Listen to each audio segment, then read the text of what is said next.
It was the 10th of October, 1990. Select members of Congress had gathered to hear witness testimony on the escalating conflict between Iraq and Kuwait. Last to speak was Nayirah, a 15-year-old Kuwaiti living in America. Her statements were in line with the rest of the witnesses, but by far the most horrifying.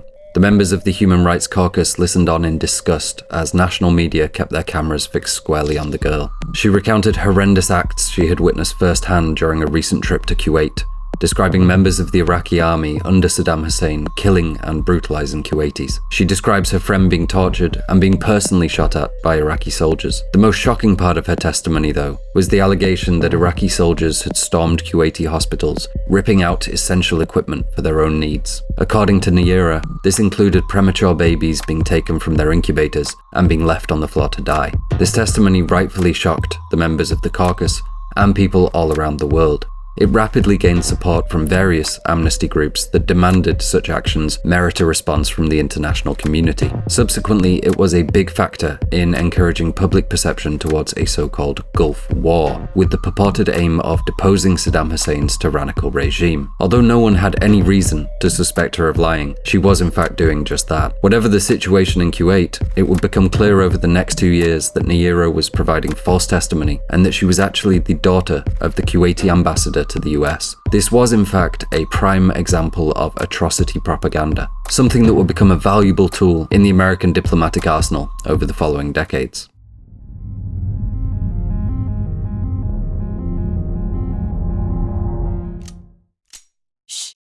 On August 2nd, 1990, 2 months prior to Nayirah's appearance at the Human Rights Caucus, Iraq had invaded its neighbour Kuwait in pursuit of hegemonic claims and access to Kuwaiti oil. The invasion was rapid, with Kuwaiti forces being quickly overwhelmed by the Iraqi army, who would forcibly occupy the territory for the next 7 months, eventually culminating with the outbreak of the First Gulf War. Shortly after this, reports began emerging from reputable sources that the Iraqi army were engaged with looting all manner of Kuwaiti infrastructure, including factories, personal residences, schools, and hospitals. This was first noted in a letter from Kuwait's UN ambassador to the UN Secretary General, in which he likens the situation to an armed robbery. Following this, reports began flooding in, echoing the statements within the letter, and as the situation spiraled, the details seemed to take on a life of their own. When Kuwait's health minister gave a press conference a few days later, he claimed that Iraqi soldiers looting hospitals had evicted patients and stolen high-tech equipment, ambulances, drugs, and plasma. He then made the very specific claim that these actions had caused the deaths of 22 premature babies, but at no point did he mention incubators specifically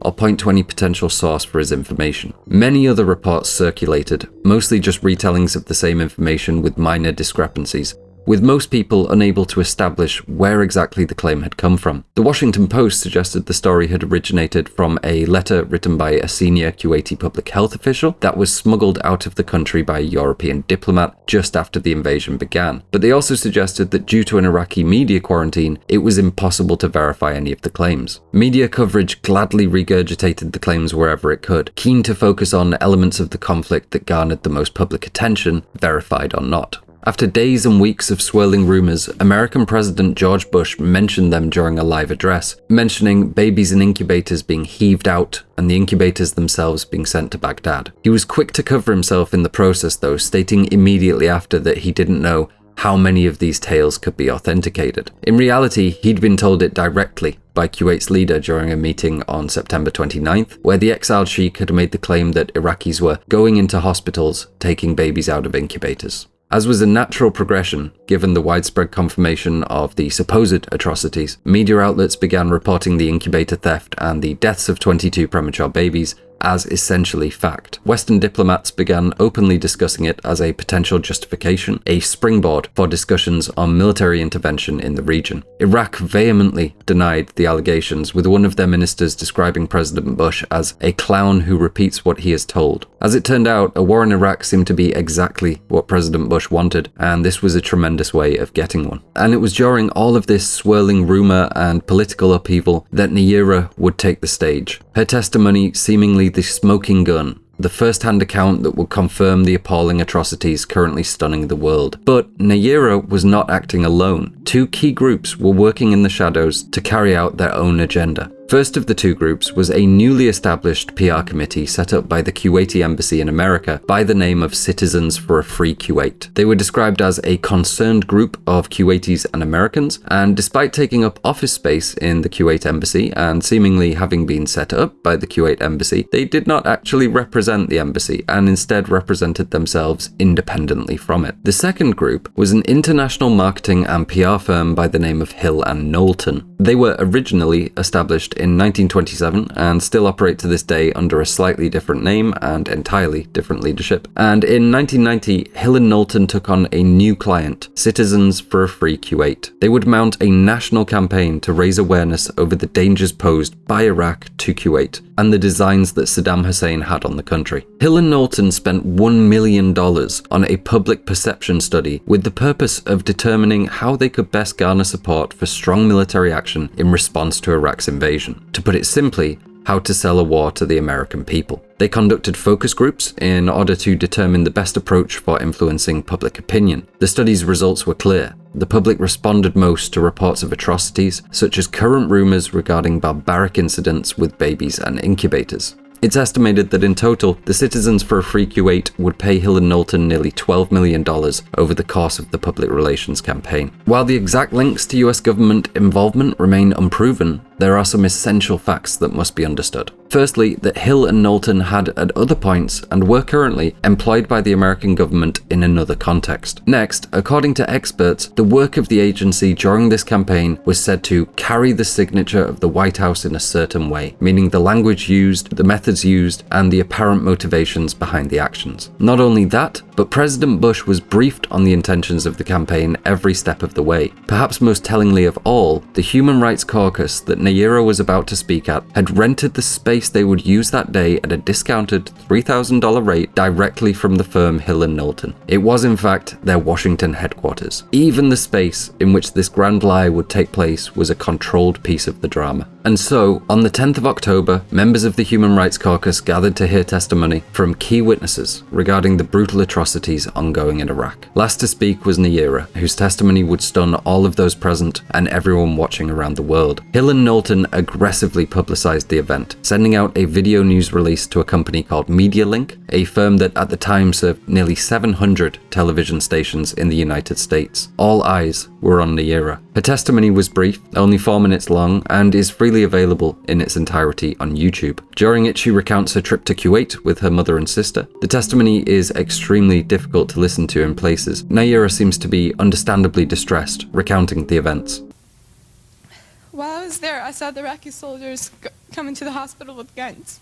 She makes several key claims in front of the caucus, describing the barbaric actions of Iraqi soldiers. If an Iraqi soldier is found dead in a neighborhood, they burned to the ground all the houses in the general vicinity and would not let firefighters come until only ash and rubble was left. She describes her friend being tortured in brutal and intimate ways. The Iraqis dunked his head into a swimming pool until he almost drowned. They pulled out his fingernails and applied electric shock to sensitive private parts of his body. And most notably, she makes the key claim that premature babies have been taken from incubators and left to die. They took the babies out of the incubators. And left the children to die on the cold floor. While she does not put a number to the amount of babies she witnessed this happen to verbally, in her accompanying written statement distributed to the committee and the press by Hill and Knowlton, she stated that she had witnessed this happen to 15 babies. She avoided saying this under oath.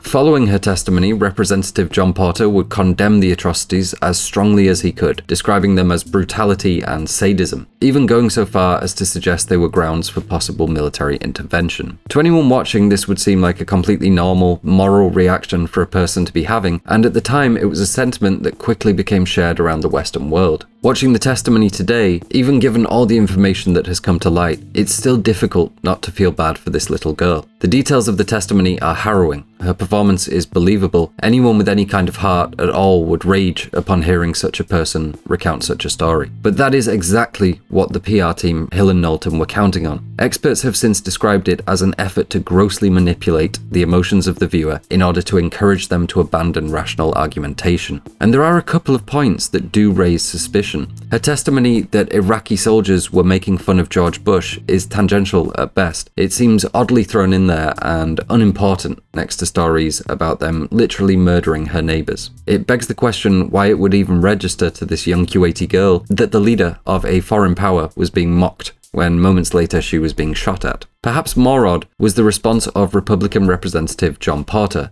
immediately following Nayirah's testimony. Not only does he say it's the most barbaric and sadistic behaviour anyone has testified to in front of the caucus over the 8 years it's been convening, but also that he knows his co-chairman would agree. Now, this is a pretty heartfelt and normal response to a shocking report of a tragedy, but it's also a pretty big claim. This caucus did nothing but deal with human rights abuses, and that sort of statement is usually pre-prepared and scrutinised to make sure the speaker isn't inadvertently ignoring or minimizing some horror of the past. But it is intense subject matter, and he likely did have prior knowledge as to what she would say, so perhaps this is understandable. What follows, though, is quite a strong call to action to America and the world to form some kind of response beyond condemnation, which again seems to be extremely rash given the speaker's political status and this being an immediate response. Put simply, while it remains unprovable, it seems that just like Nayirah's testimony, Representative John Porter's response seemed to be coached as well. Not only going far beyond his reach as co-chairman of an apolitical committee and as a US politician, but also doing so seemingly exactly in line with what America wanted at that moment,